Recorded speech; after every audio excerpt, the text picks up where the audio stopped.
আসসালামু আলাইকুম। শুরুতেই একটি প্রশ্ন করি, বাংলাদেশে এই মুহূর্তে ভারতের গোয়েন্দা সংস্থা রয়ের কত হাজার অথবা কত লাখ এজেন্ট রয়েছে?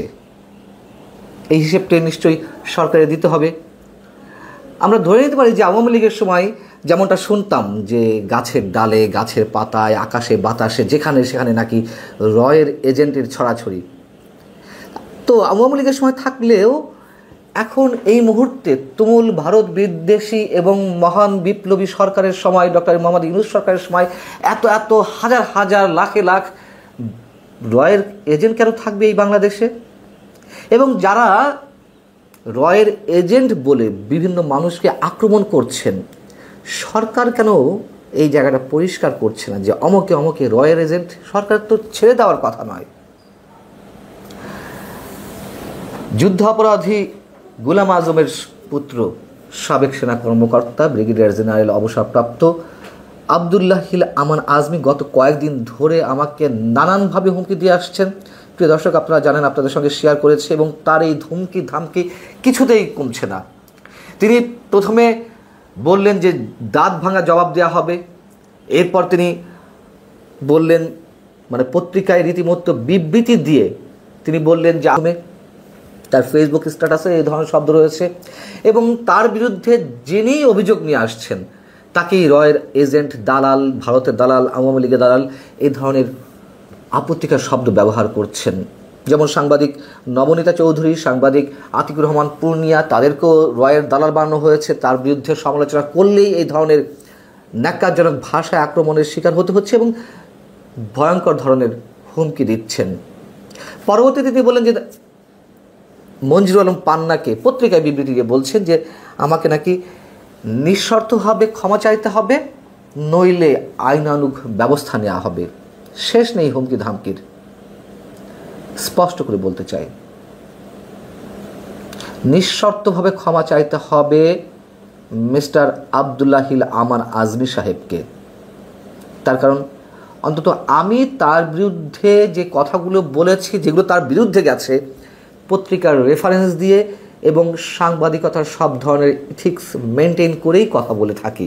তার বিরুদ্ধেও সেভাবে সব ধরনের সাংবাদিকতার নর্মস মেনটেন করেই কথা বলেছি, এবং পত্রিকার রেফারেন্স দিয়ে। মজার বিষয়টি আপনাদেরকে জানিয়েছিলাম যে ভারতে আনন্দবাজার পত্রিকাতে তাকে জঙ্গিবাদের অন্যতম উস্কানিদাতা হিসেবে চিহ্নিত করা হয়েছে। ভারতে হামলার চেষ্টার নেতৃত্ব তিনি রয়েছেন। বাংলাদেশের সেনাবাহিনীকে ডিস্টাবিলাইজ করতে তিনি নানান ধরনের প্রচেষ্টা চালিয়ে যাচ্ছেন। ইসলামিক রেভলিউশনারি আর্মি তিনি গঠন করতে যাচ্ছেন। এই ধরনের অভিযোগের ভিত্তিতে আমি আমার বিশ্লেষণটি করেছি। এটির বিরুদ্ধে তিনি কথা বললেও পাকিস্তানের ক্যাচ লাইনে তাকে যে বাংলাদেশের সংবিধান, বাংলাদেশের জাতীয় সঙ্গীতকে অস্বীকার করেন পাকিস্তান প্রেমের কারণে, সেসব বিষয়ে তিনি কোনো স্টেটমেন্ট দেননি, সে বিষয়ে তিনি কোনো ধরনের কোনো কথা বলেননি। ওই একই সাথে আমি কথা বললেও সেক্ষেত্রে আমি কুলাঙ্গার না। এই প্রশ্ন যখন তুললাম, তিনি বেশ হাস্যকরভাবেই তিনি, মানে যখন তার সম্বিত ফিরে এলো আমার প্রশ্নের মাধ্যমে, তখন তিনি আবার রয়ের এজেন্ট বানিয়ে দিলেন। পাকিস্তানের ক্যাচ লাইনে যিনি মন্তব্য প্রতিবেদনটি লিখেছেন তাকে নিয়ে, তাবাসসুম খান, তিনিও নাকি রয়ের এজেন্ট।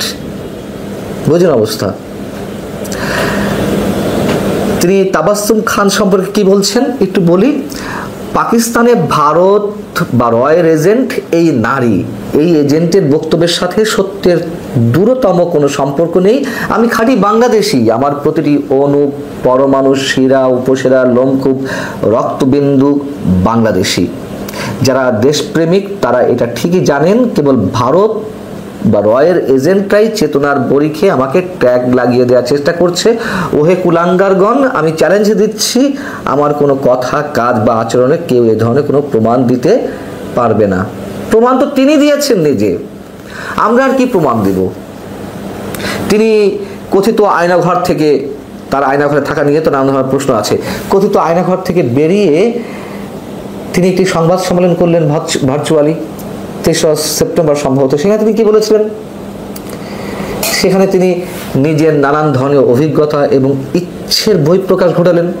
করেন না, তিনি বাংলাদেশের সংবিধানকে অস্বীকার করলেন। তিনি জোর দাবি জানালেন যে নতুন করে একটি কমিটি করে সংবিধান তৈরি করা হোক। যারা এক্সিস্টিং সংবিধানের বিরুদ্ধে এই ধরনের কথা বলছেন তারা তো রীতিমতো রাষ্ট্রদ্রোহী, তার তো জাতির কাছে ক্ষমা চাইতে হবে। এবং এই যে এনসিপি, এই কথাটা আমরা কেউ সাহস করে বলছি না, যারা সংবিধানকে, যে সংবিধানের অধীনে এই সরকারের গঠন শপথ, সেই সরকারের ভিতরে যারা রয়েছে বা অন্যতম ভরকেন্দ্র এনসিপির নেতারা যেভাবে সংবিধান ছুঁড়ে ফেলছেন, দুমড়ে মুচড়ে পায়ের নিচে পেশার চেষ্টা করছেন, তাদেরকে কেউ রাষ্ট্রদ্রোহী হিসেবে কেন আখ্যা দিচ্ছে না? তাদের বিরুদ্ধে কেন রাষ্ট্রদ্রোহের মামলা হচ্ছে না? এবং এই আবদুল্লাহ আমান আজমি সাহেব, তিনি তো একই ধরনের কথা ক্রমাগতভাবে বলে যাচ্ছেন। এবং আরও একটি কথা অনেকেই যে প্রশ্ন করছেন যে এই ব্যক্তিকে সেনাবাহিনীতে কীভাবে নিয়োগ দেওয়া হয়েছিল, খুবই ভ্যালিড কোশ্চেন। কারা তাকে নিয়োগ দিয়েছিল? তিনি যখন 1981 সালে বাংলাদেশ সেনাবাহিনীতে কমিশন প্রাপ্ত হন, তখন তার বাবা যুদ্ধাপরাধী গুলাম আজম তো পাকিস্তানের নাগরিক, বাংলাদেশের নাগরিকত্ব পাননি, সেই হিসেবে তিনিও বাংলাদেশের নাগরিক নন।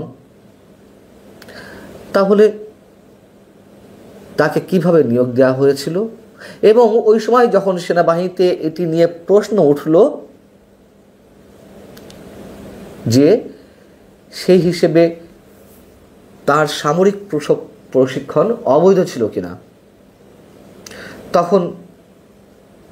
তখনকার যে সামরিক শাসক জেনারেল হুসাইন মোহাম্মদ এরশাদ তার কাছে ছুটে গেলেন আবদুল্লাহ আমান আজমির গর্বিত পিতা যুদ্ধাপরাধী গুলাম আজম, এবং তিনি সেখানে গিয়ে জেনারেল এরশাদের কাছে আকুতি মিনতি করে যেভাবে হোক ম্যানেজ করে, জেনারেল এরশাদ যখন বিষয়টি মৌখিকভাবে তিনি হস্তক্ষেপ করলেন, তখন এই বিষয়টি নিয়ে আর কোনো কথা ওঠেনি। সেই আবদুল্লাহ আমান আজমি, যিনি বাংলাদেশকে অস্বীকার করেন, তিনি নাকি আবার দেশপ্রেমিক, আর আমাদেরকে বানাচ্ছেন দেশের শত্রু। এবং এই যে কুলাঙ্গার বলছেন, রয়ের এজেন্ট যত্রতত্র বানিয়ে দিচ্ছেন, পত্রিকায় বিবৃতি দিয়ে সেগুলো আবার এই সব শব্দে প্রকাশিত হচ্ছে। ক্ষমা তাকে চাইতে হবে। এবং তিনি মুক্তিযুদ্ধের শহীদের সংখ্যা নিয়েও বিতর্ক ছড়িয়েছেন, এমনভাবে বলেছেন বিতর্ক থাকতেই পারে যে এক্স্যাক্ট 30 লাখ মানুষ শহীদ হয়েছেন, হয়তো 2, 4, 20 হাজার, 50 হাজার, 1 লাখ এদিক ওদিক হতে পারে। কিন্তু তিনিও যেভাবে মন্তব্য করেছেন, তার ঔদ্ধত্য দিনের পর দিন প্রকাশ করে যাচ্ছেন, আর তিনি উল্টো আমাদেরকে হুমকি দিয়ে যাচ্ছেন। সব কিছুরই শেষ আছে, শুধু এটুকু বলি, ভালো থাকুন।